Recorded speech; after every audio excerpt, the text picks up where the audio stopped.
Coming up on today's edition of Women in Money, the shit we don't talk about, our guest is Dr. April Murdaugh. We're lucky to have Dr. April on our podcast today. She's a financial advisor and her company is Women to Women Financial. Dr. April has a story to tell. She spoke at a women's forum, and after hearing her story, we knew we needed to share it with our community. Dr. April is one of our purse strings approved professionals. So, she knows the many challenges of retirement today, and the biggest concern for many women is outliving their money. So let's spend some time learning today and get started.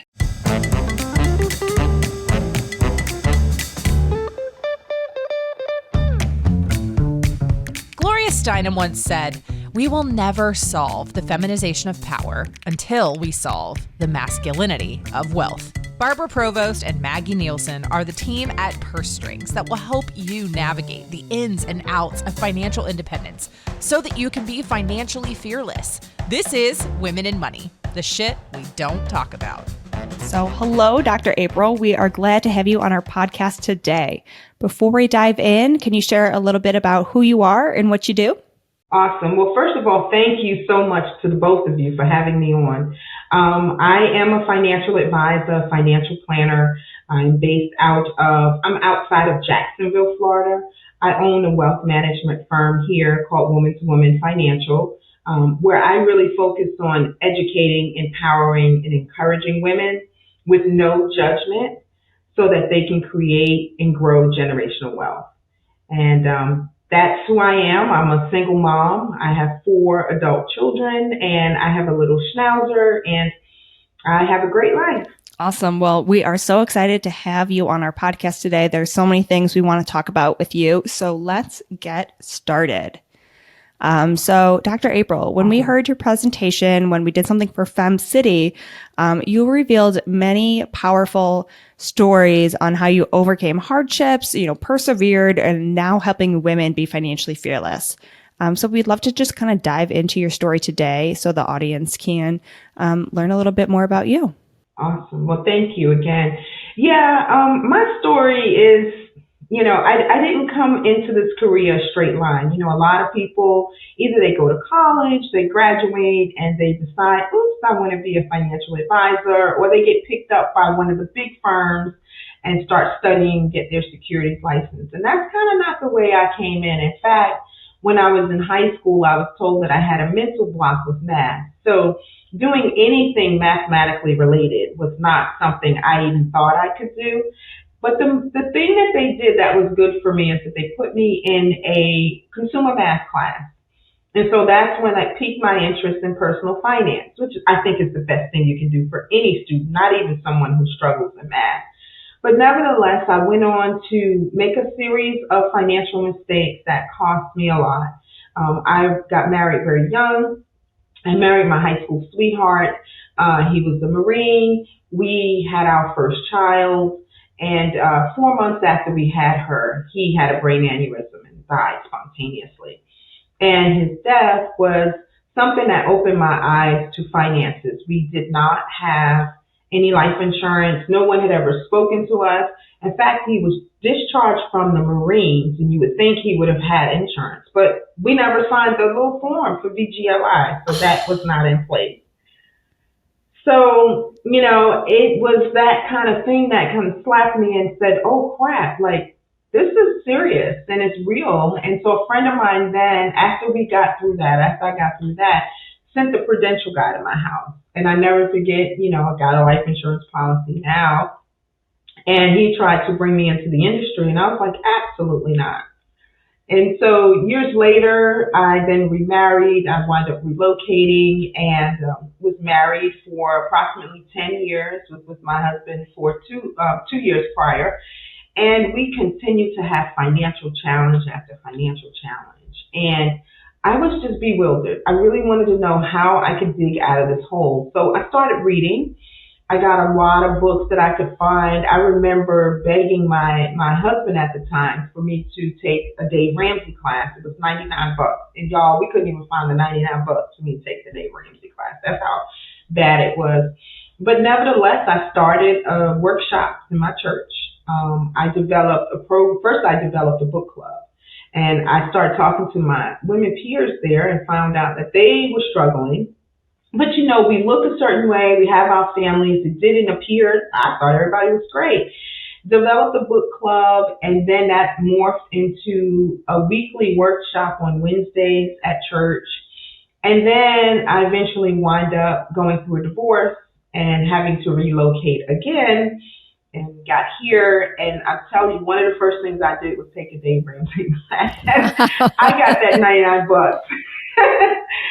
And then I think after that, I remember saving $1,000 for the first time in my life. I was so excited. I had my kids run to the computer and look and show them that I had $1,000 in Bank of America. I thought I was doing something great. Awesome. And so that kind of was the start of it. And then I just started doing workshops in the community, and always been in higher education, have a real deep background in higher education administration, but really love educating people on personal finance, which eventually morphed into where I am now. So that is probably the long version.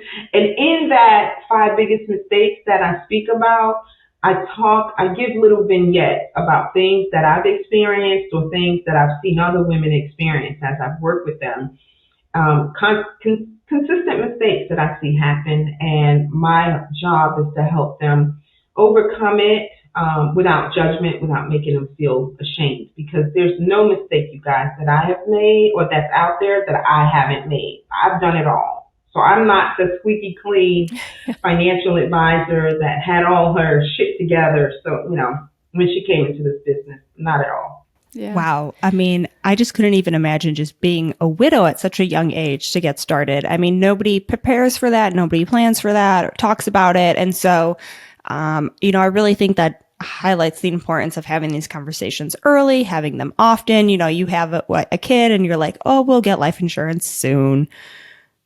Not soon enough, and it's one of those things where people always think I'm too young for that. I don't need that yet, but you never know what your hands are dealt. And so I think, that's a first huge kind of learning opportunity. But also kudos to you to making it through that. Cause I know that's not going to be easy, being a single mom, being a widow at that age.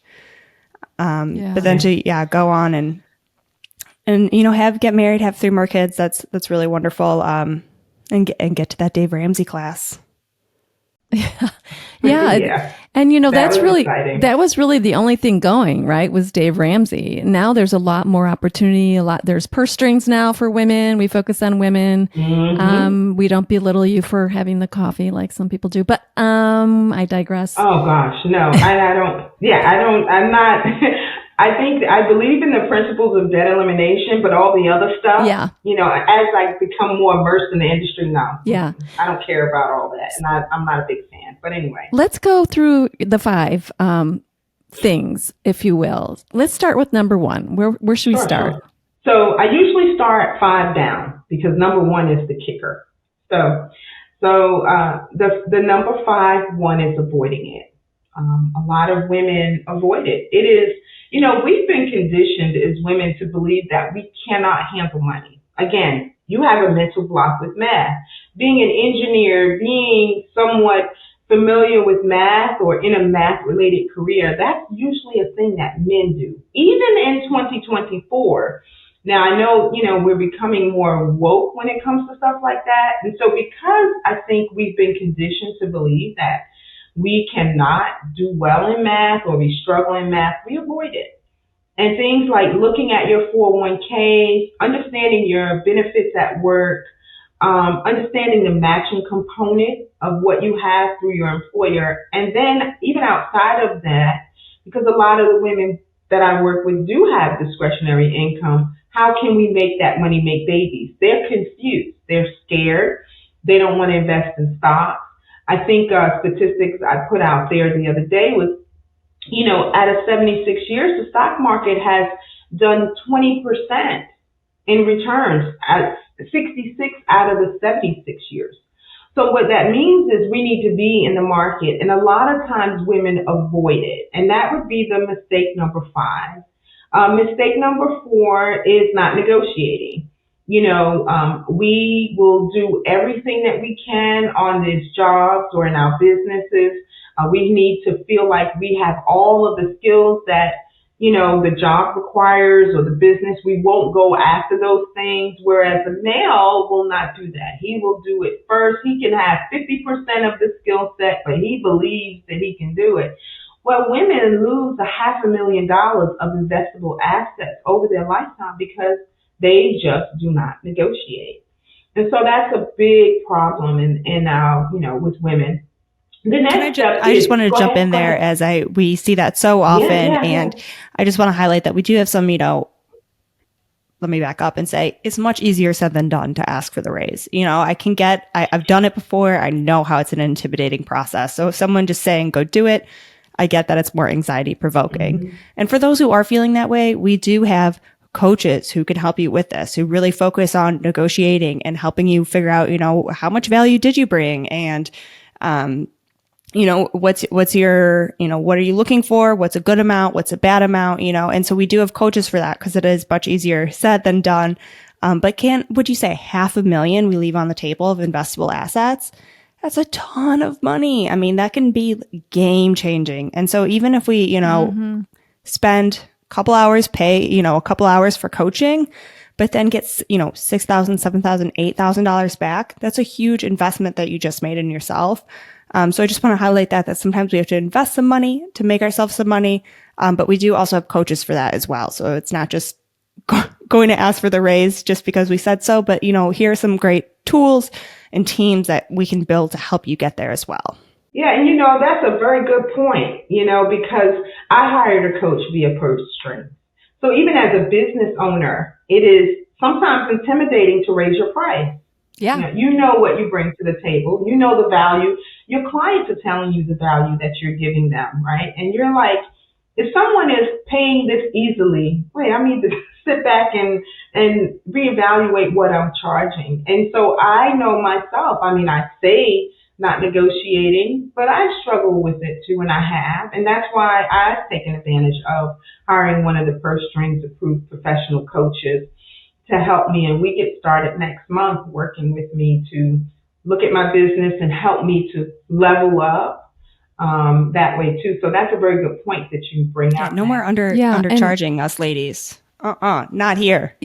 Mm-mm. Exactly. Nope. And it's, it's a skill set, but I would also say that, men in society are given the approval to not even need to know everything, whereas women are often given a lot of negative messages like you're not qualified. So, we have to reframe our thinking around negotiation and always ask. Oh, the worst I could say is no, right? And then you have to get back at it. But if you know how to prep yourself and be ready to negotiate, know what you want, that's half the battle. And like you said, Maggie, and I'm so glad to hear, Dr. April, you're leveraging, our purse strings approved coaches that are fabulous. So brava. Yeah, I definitely think it's important. And so we have to learn. And it's not taught. It's really not taught. So I believe in that, but I see women make that mistake and they lose a lot of money.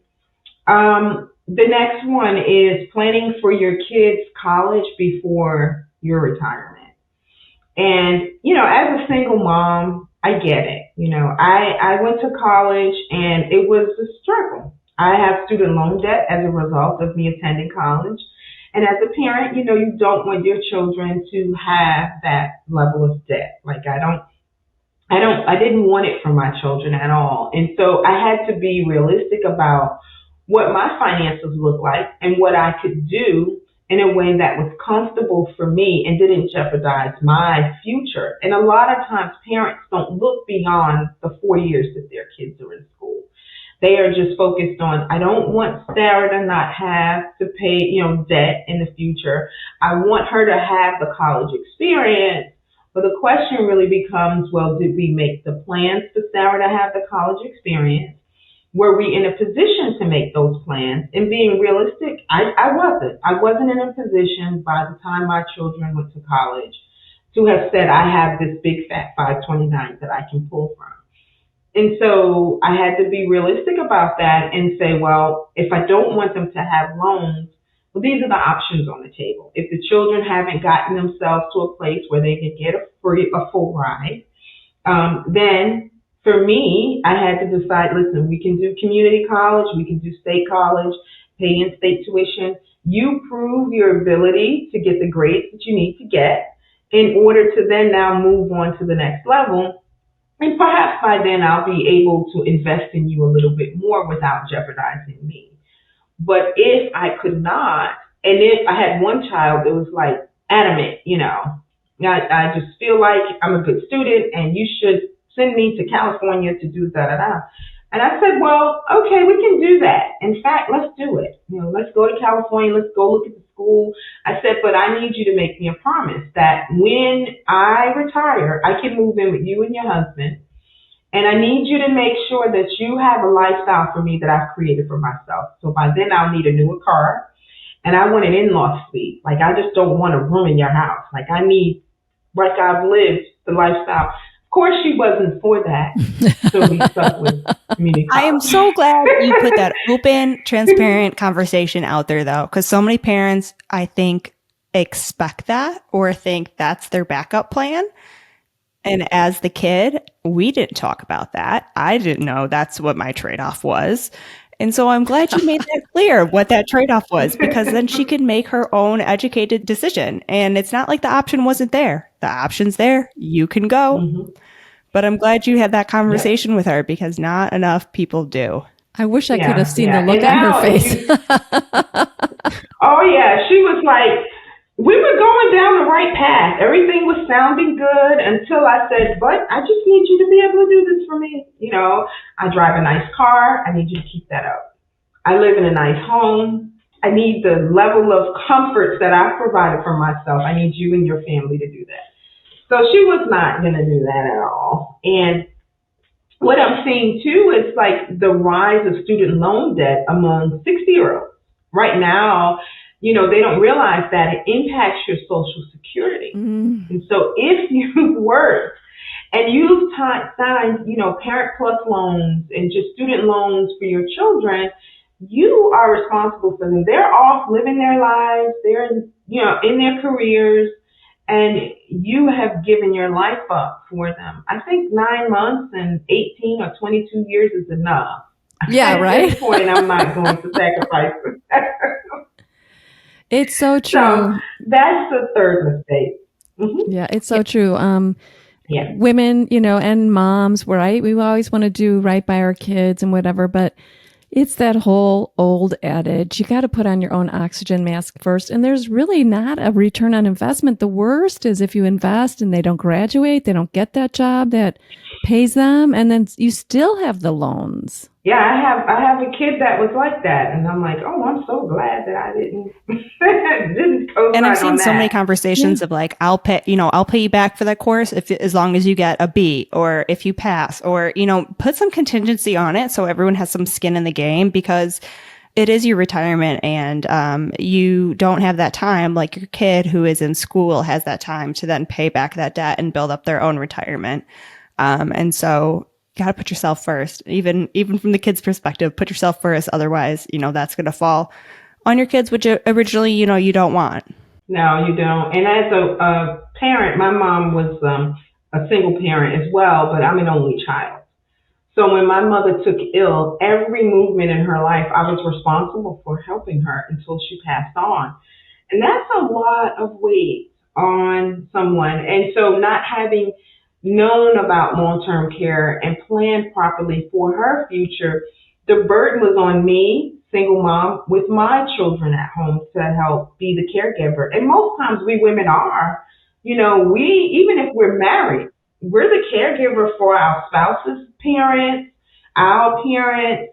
So we leave the workforce. We're in and out more often than our male counterparts. So we lose that investing advantage.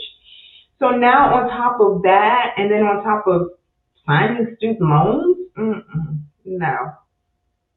Something you don't want to do. Purse Strings offers an available for hire network of vetted professionals who specialize in serving women.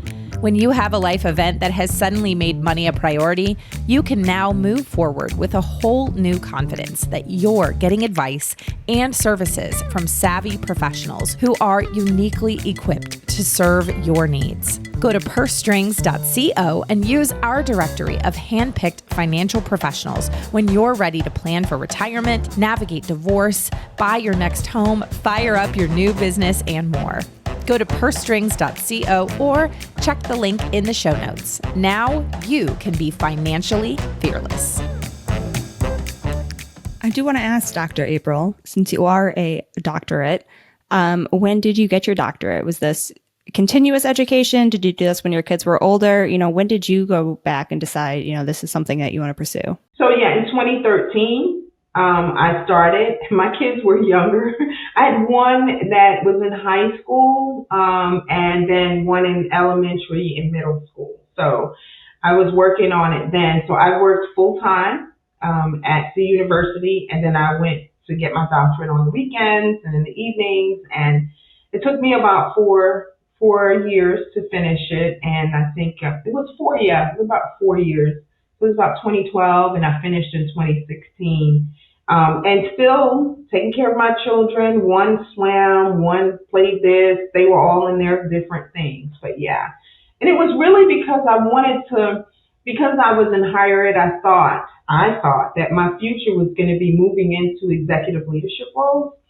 And my president said to me, was grooming me like, yes, if you get your doctorate and then you move into full-time faculty, you have everything to move into executive leadership. And that was the path that I thought I was on. And I became so unhappy when I became full-time faculty. I didn't like it. So. Still kudos to you for getting it. That's very impressive. No small feat. So kudos. Thank you. Well, Dr. Barb and I, we're colleagues in that. Yes, so we are. did it yeah, absolutely. Yep. One day at a time, right? With everything Slow else. and steady wins the race. Yeah.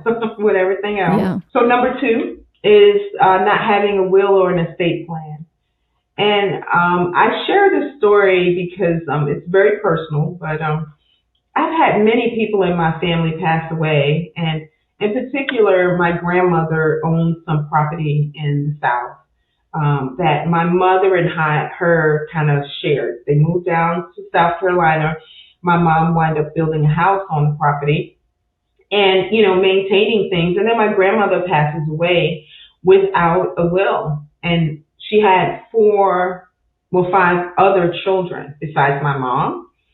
And even though my mother was a caregiver, like I always joke sometimes, some of the kids would never even know what the house looked like if it drove down the street.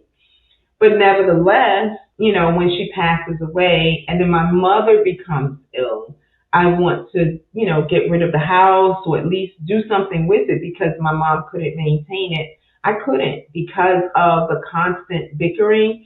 And so 14 years this house sat in probate. 14 years we're paying attorney. 14 years we're fighting.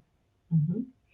We're fighting. And so when it finally came out of probate, it was in 2013, and my mom was diagnosed with pancreatic cancer November of that year and passed away December of that year. So I was never able to resolve it. Still have family members that don't speak to me now because I've had to make some hard decisions, but I made sure my mother had an estate plan and a will so that I could know what to do. But a lot of people don't. And they say, I'll get to it. I don't need it. I don't have property. I don't, it's one excuse after the other until something happens. And I see it happen and even if you're single, like I say to women, if you have a pair of shoes that someone's going to have to figure out what to do with those pair of shoes, you need to have a will. At bare minimum, you need to have a living will. I remember when my husband got sick, he was in a coma for 6 days. He had a brain aneurysm. We had never discussed, okay, pulling off the plug, the life support, what do we do? Well, the state of New York at the time was like, he can't be on here. We declared him brain dead. You got to pull the plug. I'm like, wait. And, emotionally, mentally, they said, we will take you to court because now it's like you're taking up space in this hospital. and we've got to move on. Your husband is legally dead and medically dead, excuse me. So they declared that, and I had to get his family on board. I didn't want to be responsible for making that decision because we never talked about it. There was no document we had. I mean, it's a simple living will, healthcare power, a will, and if you have assets, a trust. But you need to make sure you have a plan. And I tell my ladies all the time, I say, hey, listen, this is your last chance to tell your kids what to do. These are adult people.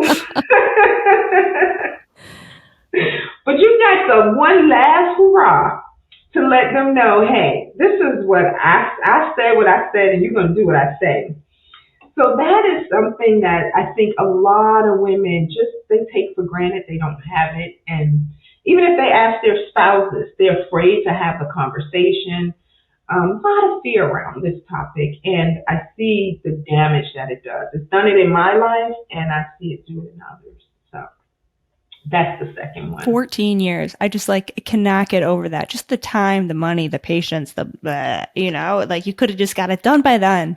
But the other thing we like to highlight is, when people are in a coma or something like that, you have to have the right powers of attorney, because there's some things that only work when they're actually dead. If they're kind of in this comatose state, can't do much for you there. And so it's really, you don't want to expect these things to happen, but you also have to realize just because you get these papers done does not mean someone's going to die right then and there. It doesn't mean you're on your deathbed. You're just prepared, and you're telling your kids what to do, what you should be doing. You're a mom. Yeah, you should be. You have control. One last hurrah. Yeah, I love that. That's what I say. And so the ultimate one, the one that I see the most, the number one mistake I see women make is trusting their significant other with the finances and allowing them complete control. I see it all of the time. Smart women, successful women, women who are breadwinners in some cases, they give the reins over to their partner, and then they just are not involved. Here is this thing of avoiding it. I don't understand it. He handles it. He's smarter with that. He handles my investments. I met with a lady a couple of weeks ago, very successful business, making millions a year, and tells me, well, my husband handles all of my insurances. And that may be the case. There typically is one partner that may be more bent on the financial side or the number side, but you still need to know what's going on. I had a woman die. Her husband passed away, and she came into our office, and she had no access to his computer, didn't know the passwords, still couldn't get into it a year later. Just no clue on what was going on. I, again, as someone whose husband passed away, my husband was the primary breadwinner. I didn't realize that he didn't sign the VGLI form. I didn't realize, I saw it there. I remember telling him about it, but I didn't follow up on that. He had his bucket of money. I had my bucket of money. He paid most of the bills. I didn't really know. So a lot of women I think sometimes they get married and they're like, oh, I have the security now, and this partner's going to take over things, and the spouse may be the primary breadwinner. But if you and your spouse cannot sit down and look at the finances, if you're not privy to what's going on in your house, then there's a bigger problem. I hate to say that to women, but we have a bigger problem if we can't. I don't know what's going to happen when you die, and I don't know what your retirement looks like, and you don't know what my retirement looks like. We've got bigger problems than that. And I also joke with them. I say, women, we're nurturers, and we fall in love real quickly. Like, oh, I love him. I love his hair, his shoes. He's so articulate. He's so handsome. And we're kissing them, and then, we're giving our physical selves to these people, but we don't want to ask the hard questions. We don't want to know what the 5-year plan is, what do you make, what's your income, what's your revenue, what's your credit look like. We don't want to have those conversations, because then we're digging too much. But you just had intimate relations with this person. So if baffles my mind, but I see that is the number one mistake that women make is acquiescing in their finances. We hear the sad So, stories every day, and I'm sure you do too, Dr. April. Just women, and they say, I just didn't know. I thought everything would be okay. I don't really like doing that stuff, or, and they are just set up to be in a really bad position, especially what we always say is if you're not part of the financial conversation, men die before women do. So what you're left holding the bag, what's ever in there, and you don't know until he dies. That's terrible. Women live longer, and as we age, it becomes more expensive. So we have to make sure we are properly prepared for our own health care, welfare oversight as we age and retire. So it takes paying attention every step of the way, not just at the last minute, not when there's a crisis, but really making a dedicated plan. Yeah.